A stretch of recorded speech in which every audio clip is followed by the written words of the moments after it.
ಆತ್ಮೀಯ ವಿದ್ಯಾರ್ಥಿಗಳೇ, ತಮ್ಮೆಲ್ಲರಿಗೂ ಯೂಟ್ಯೂಬ್ ತರಗತಿಗೆ ಸ್ವಾಗತ. BA ಪ್ರಥಮ ಸೆಮಿಸ್ಟರಿನ ಐಚ್ಛಿಕ ಕನ್ನಡ ವಿಷಯಕ್ಕೆ ಸಂಬಂಧಪಟ್ಟಂತೆ ನಾವು ಕಳೆದ ಕೆಲವು ತರಗತಿಗಳಲ್ಲಿ ಸಣ್ಣ ಕಥೆಗಳ ವಿಭಾಗಕ್ಕೆ ಸಂಬಂಧಪಟ್ಟಂತೆ ಚರ್ಚೆ ಮಾಡಲಾಗಿತ್ತು. ಮೊದಲಿಗೆ ಮೊಸರಿನ ಮಂಗಮ್ಮ, ಎರಡನೇದ್ದು ಮನುವಿನ ರಾಣಿ, ಅದೇ ರೀತಿಯಾಗಿ ಇನ್ನೊಂದು ಕತೆ ಅವಳ ಉದ್ಧಾರ. ಈ ಕಥೆಯನ್ನು ಬರೆದವರು ಗಿರಿಬಾಲೆ. ವಿದ್ಯಾರ್ಥಿಗಳೇ, ಈ ಸಣ್ಣ ಕಥೆಗಳು ಅತ್ಯಂತ ಸುಂದರವಾದಂಥ ವಿಚಾರವನ್ನು ಒಳಗೊಂಡಂಥವು. ಇಲ್ಲಿ ಆ ಮೊಸರಿನ ಮಂಗಮ್ಮನ ರೀತಿಯಲ್ಲಿ ಮನುವಿನ ರಾಣಿ ರಾಜಮ್ಮನಂತೆ ಇಲ್ಲಿ ಸಹ ಒಂದು ವಿಶೇಷವಾದಂತಹ ಕತೆ ಬಿಚ್ಚುತ್ತಾ ಹೋಗುತ್ತೆ. ಈ ಗಿರಿಬಾಲೆ ಸ್ತ್ರೀಯರನ್ನು ಕೇಂದ್ರವಾಗಿ ಇಟ್ಟುಕೊಂಡು ಹೆಚ್ಚು ಹೆಚ್ಚು ಕಥೆಗಳನ್ನು ಬರೆದಿದ್ದಾರೆ. ಅಂದರೆ ಸಮಾಜದ ಗಣ್ಯ ವ್ಯಕ್ತಿಗಳು ಅವರ ಗೋಮುಖ ವ್ಯಾಘ್ರದಂತಹ ವ್ಯಕ್ತಿತ್ವ ಕಣ್ಣಿಗೆ ನೋಡಲು ಮಾತ್ರ ಹಸುತರ, ಅವರ ವ್ಯಕ್ತಿತ್ವ ಮತ್ತು ಅವರ ಕಾರ್ಯಗಳೆಲ್ಲವೂ ವ್ಯಾಘ್ರನ ಕಾರ್ಯಗಳು. ಸಮಾಜದ ಗಣ್ಯ ವ್ಯಕ್ತಿಗಳೆಂದು ಬಿಂಬಿಸ್ತಕ್ಕಂತಹ ಆ ಸಮಾಜದ ಗಣ್ಯ ವ್ಯಕ್ತಿಗಳ ಕಾಮುಕವಾದಂತಹ ಮನೋಭಾವ, ಆ ಕಾಮುಕದ ಮನೋಭಾವವನ್ನು ಇಲ್ಲಿ ಈ ಗಿರಿಬಾಲೆ ಕಥೆಯಲ್ಲಿ ಅನಾವರಣಗೊಳಿಸುತ್ತಾಳೆ. ಅವರ ಕಥೆಯ ನಾಯಕಿಯ ಮೇಲೆ ತಮ್ಮ ಮೇಲೆ ನಡೀತಕ್ಕಂಥ ಆ ಎಲ್ಲ ದೌರ್ಜನ್ಯವನ್ನು ಪ್ರತಿಭಟಿಸುತ್ತಾರೆ. ಆಗಿನ ಕಾಲದ ಸಮಾಜದ ಪರಿಸ್ಥಿತಿಯಿಂದಾಗಿ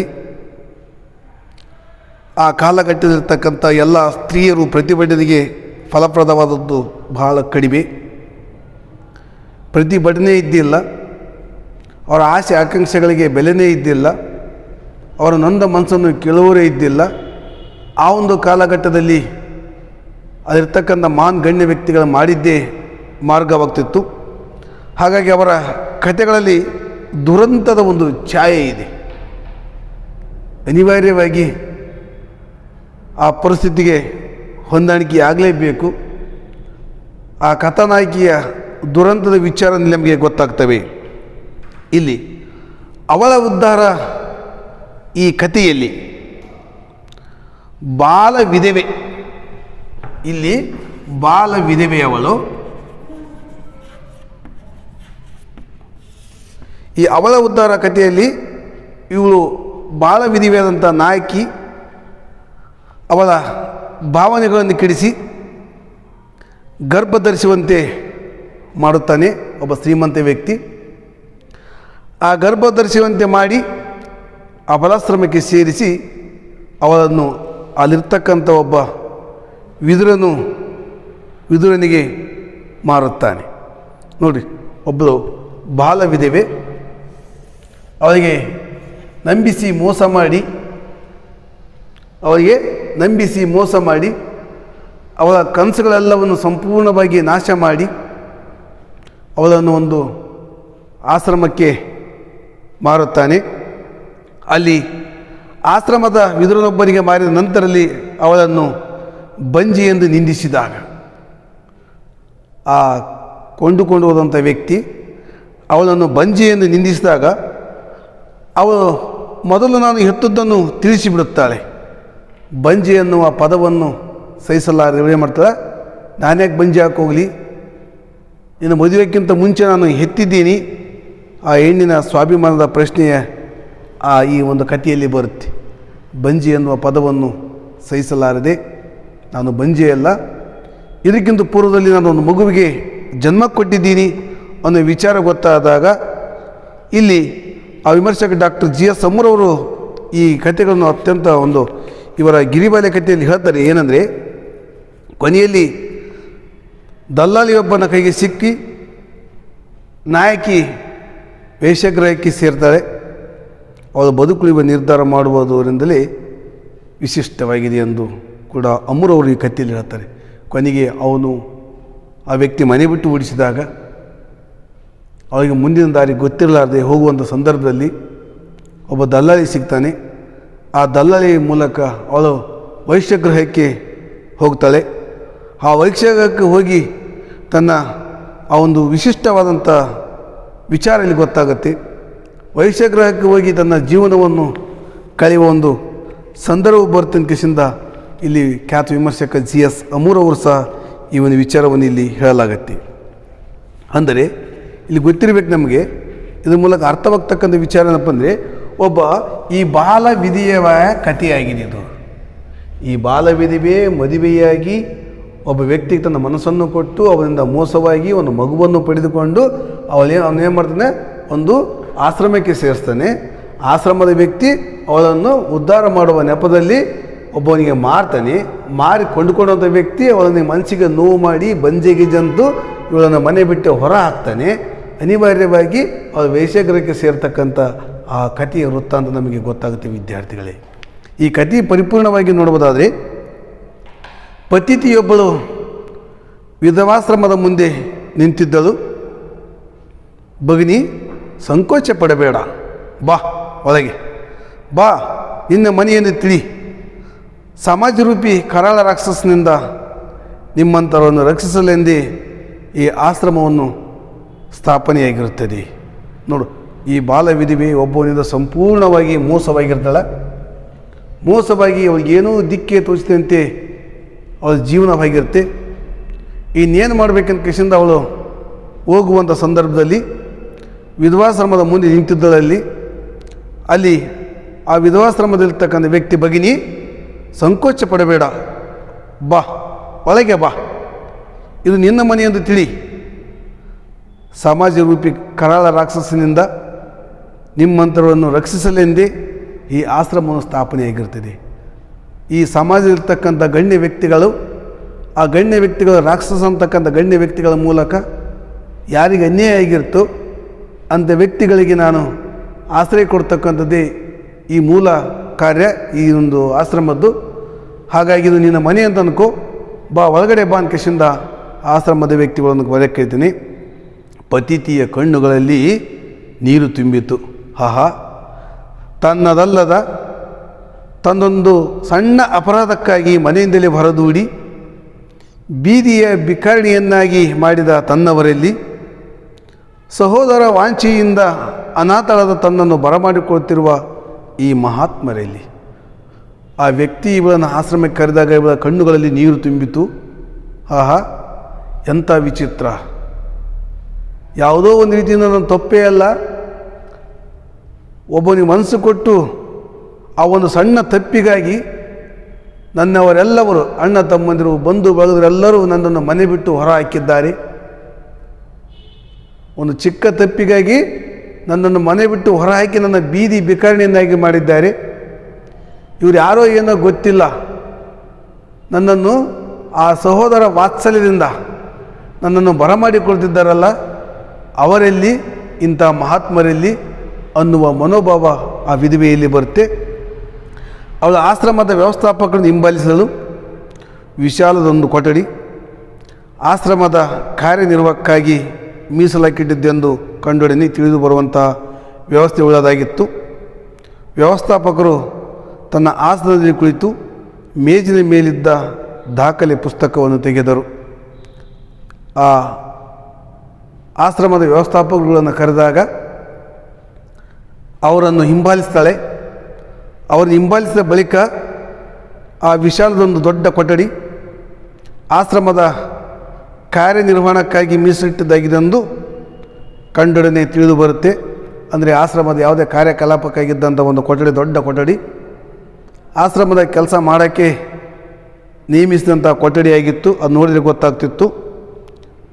ಆ ವ್ಯವಸ್ಥಾಪಕರು ತಮ್ಮ ಕುರ್ಚಿಯ ಮೇಲೆ ಕುಂತ್ಕೊಂಡು ಆ ಮೇಜಿನ ಮೇಲಿದ್ದಂಥ ಒಂದು ದಾಖಲೆ ಪುಸ್ತಕವನ್ನು ತೆಗಿತಾರೆ.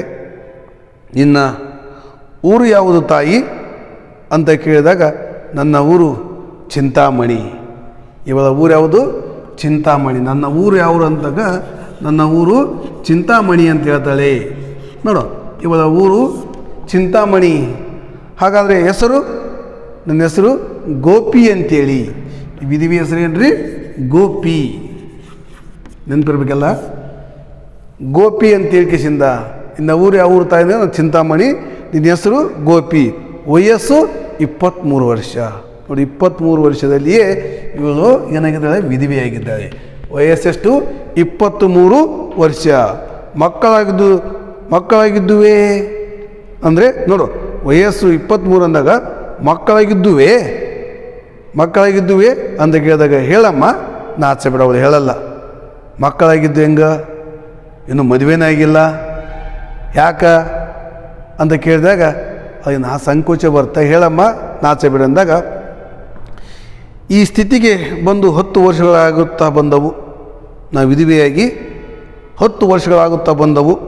ನನ್ನ ಭಾಗ್ಯವು ಹಾಳಾದಾಗ ನಾನು ಇನ್ನೂ ಪ್ರಾಯಕ್ಕೆ ಬಂದಿರಲಿಲ್ಲ. ನನ್ನ ಭಾಗ್ಯ, ಈ ಹೆಣ್ಣು ಭಾಗ್ಯ ಹಾಳಾದಾಗ ನಾನು ಇನ್ನೂ ವಯಸ್ಸಿಗೆ ಬಂದಿರಲ್ಲ.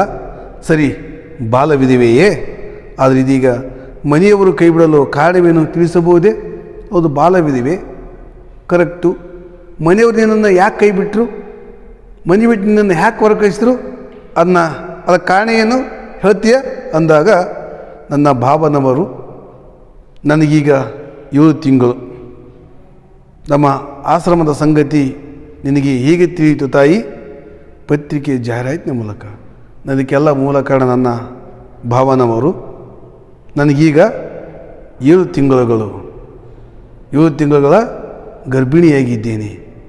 ನನ್ನ ಆಶ್ರಮದ ಸಂಗತಿ ನಿನಗೆ ಹೆಂಗೆ ಗೊತ್ತಾಯಿತು ಅಂದರೆ ಪತ್ರಿಕೆಯ ಜಾಹೀರಾತಿನ ಮೂಲಕ ನಾನು ಓದಿದೆ.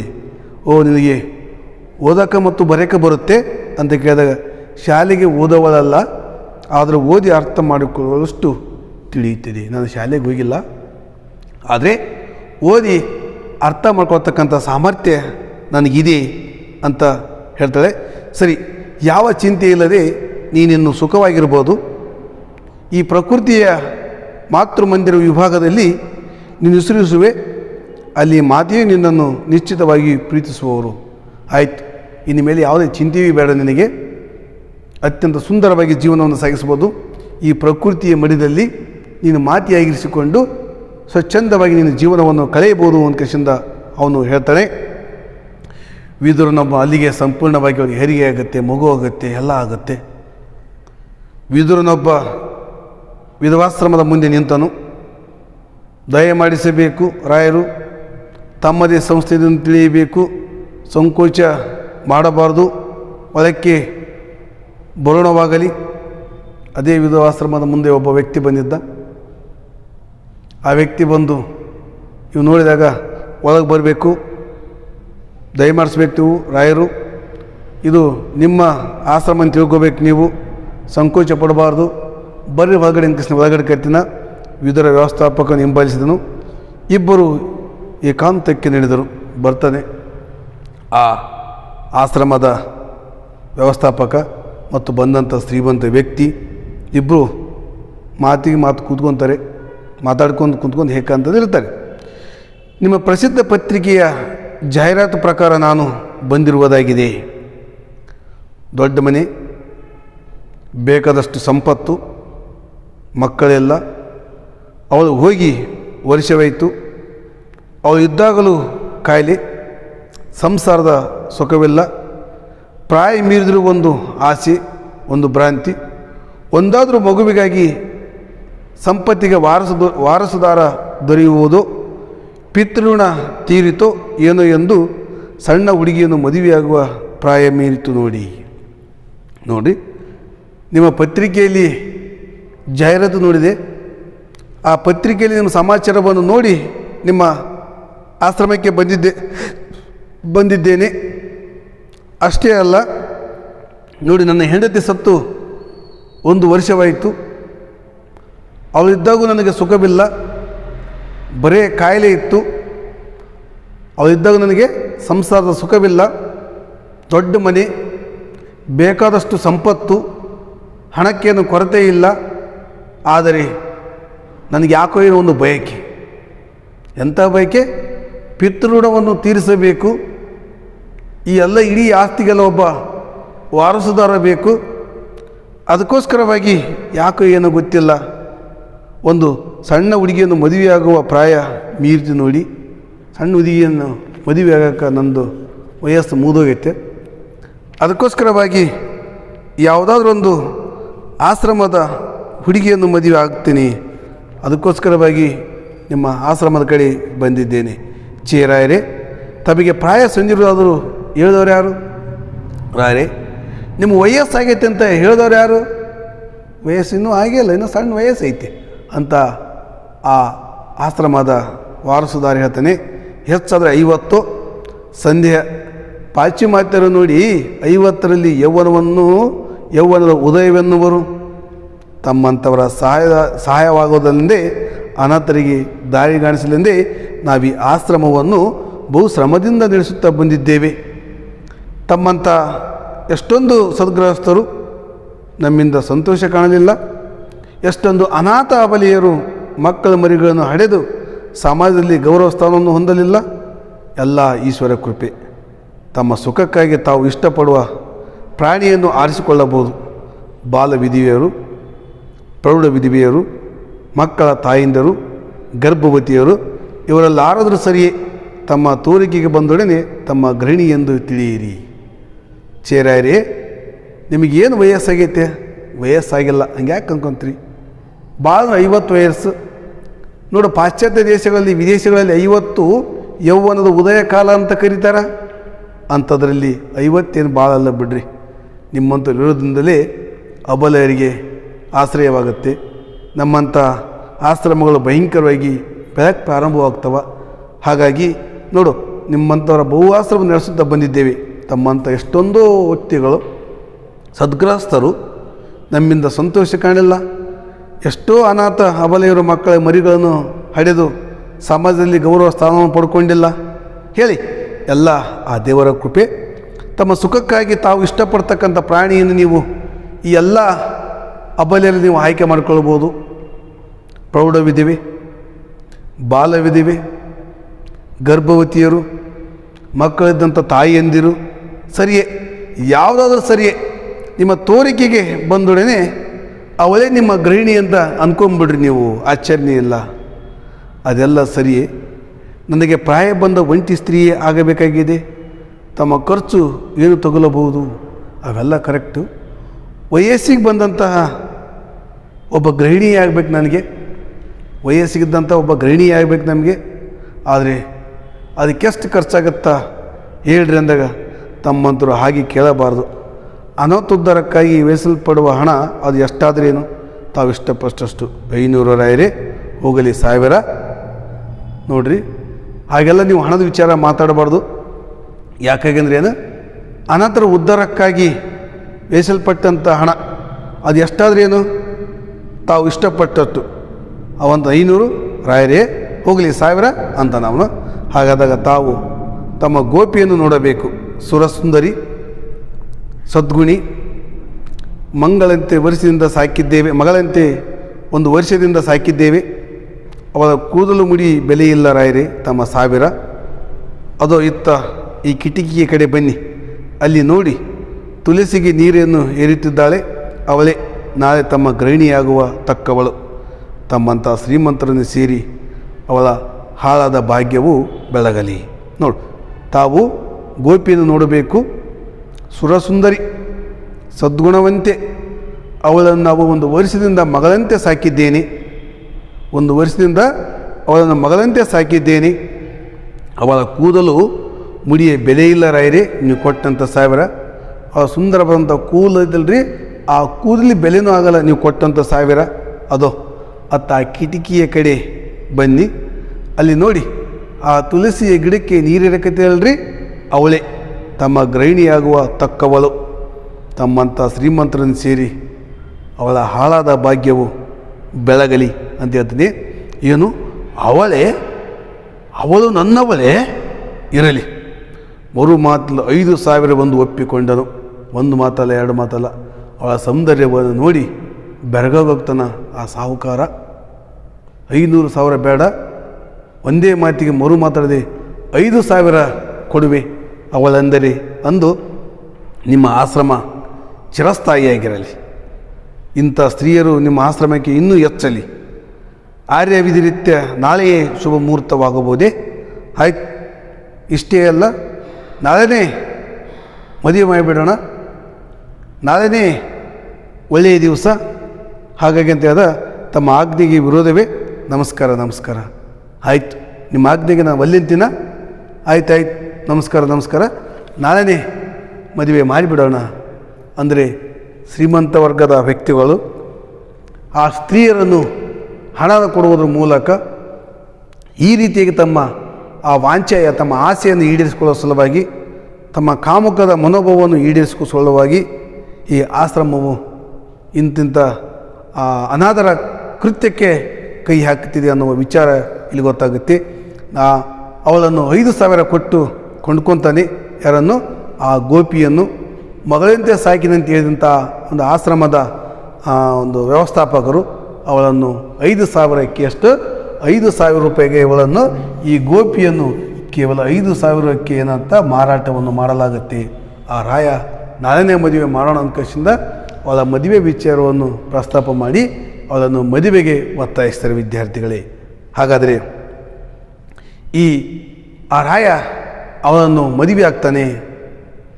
ಮದುವೆ ಕಾರ್ಯಕ್ರಮ ಇರುತ್ತೆ, ಅವನು ಮದುವೆ ಆಗ್ತಾನೋ ಎಲ್ಲೋ, ಅಥವಾ ಇವಳೇನಾದರೂ ವಿರೋಧವನ್ನು ಒಪ್ಪಿಸ್ತಾಳೋ, ಮದುವೆ ಆಗಿ ಇವಳಿಗೆ ಒಪ್ಪಿಗೆ ಐತೇ ಇಲ್ಲೋ, ಅವಳ ಮಗು ಎಲ್ಲಿರುತ್ತೆ, ಆ ಮಗುವನ್ನು ಕರ್ಕೊಂಡು ಹೋಗ್ತಾಳೆ ಏನೋ, ಅಥವಾ ಆ ಮಗು ಅದೇ ಆಶ್ರಮದಲ್ಲಿ ಬಿಡ್ತಾಳೆ ಏನೋ, ಅವಳ ಮುಂದಿನ ವೈವಾಹಿಕ ಜೀವನ ಆ ಶ್ರೀಮಂತನೊಂದಿಗೆ ಸುಖವಾಗಿರ್ತಾಳೋ, ಅಥವಾ ಶ್ರೀಮಂತನೊಂದಿಗೆ ಏನಾದರೂ ಗಲಾಟೆ ಮಾಡಿಕೊಂಡು ಏನಾಗ್ತಾಳೋ, ಅವಳ ಮುಂದಿನ ಜೀವನ ಹೇಗಾಗ್ಬೋದು ಅನ್ನುವ ವಿಚಾರವನ್ನು ನಾವು ಮುಂದಿನ ತರಗತಿಯಲ್ಲಿ ತಿಳಿದುಕೊಳ್ಳೋಣ ವಿದ್ಯಾರ್ಥಿಗಳೇ.